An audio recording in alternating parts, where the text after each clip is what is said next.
Thanks for visiting Utah Bankruptcy Questions and Answers, a video series presented by attorney Amy Butters to help people in Syracuse, Utah find answers to their questions about bankruptcy.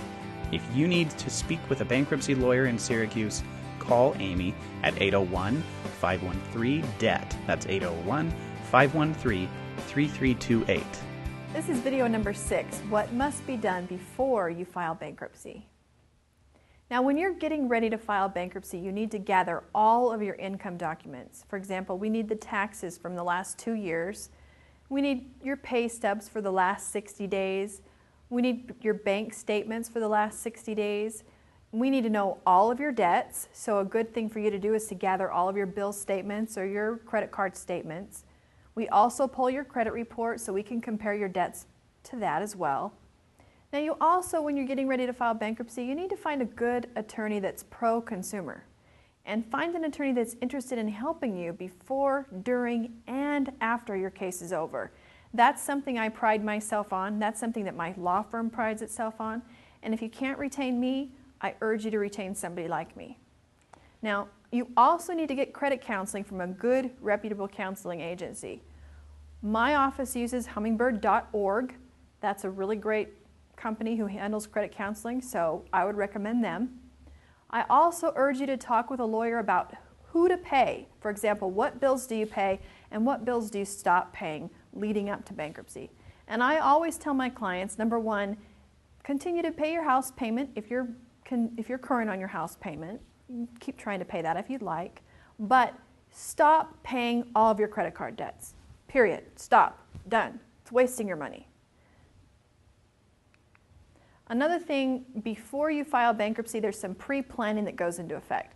Now, remember, there's some things that we need to discuss about what's legal, lawful, and ethical to do before you file bankruptcy. Because I never want my clients to come to me and be in a position of possible fraud. Now, when you come and talk to an attorney, especially, tell the truth to your attorney. Tell her or him everything. Don't try to hide anything from your attorney. It will not do you any good. Now, when your attorney knows the whole story, he or she can properly advise you, and that's really, really important in bankruptcy. You do not want to make a mistake because you're dealing with federal bankruptcy fraud laws that you can't afford to get tied up into. Now, your bankruptcy attorney will use the bankruptcy laws and the rules to your advantage, but don't look for ways to game the system. Judges and the trustees are very smart and they're very trained to look for signs of abuse. And I'm going to give you some examples. Don't go out and rack up $100,000 in credit card debt and then file bankruptcy. You're going to be in trouble. Red flags all over the place. Don't transfer large sums of money to somebody else and then file bankruptcy. You're going to be in trouble. Red flags. And don't try to hide assets. You're going to be in trouble. Red flags.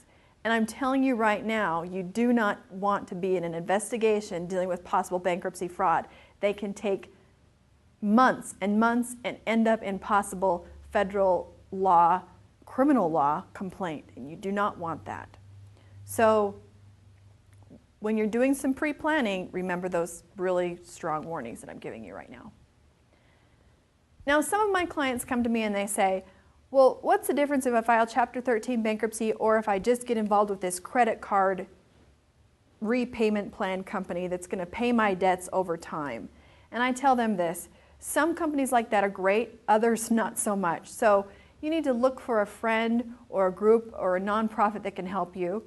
Credit companies and other non-bankruptcy solutions offer all of the problems but very few benefits. For example, if you go with one of those credit companies, you don't have the benefit of the automatic stay. Your creditors can continue to call and harass, garnish, repossess, and really try to collect on their debts. Whereas if you file a Chapter 13 bankruptcy, you're immediately afforded the federal protections. So I always urge my clients to seriously consider a Chapter 13 bankruptcy before they ever seriously consider going into one of these credit card repayment type companies. Now, if you enjoyed this video, but you feel like you still have some unanswered questions, don't worry, we've got you covered. We've actually created an entire video series that answers all the commonly asked questions about bankruptcy in Utah. go ahead on over to our website, LaytonBankruptcyLawyers.com, and there you'll be able to download our free ebook, and you'll be directed to our main website where the entire video series is located.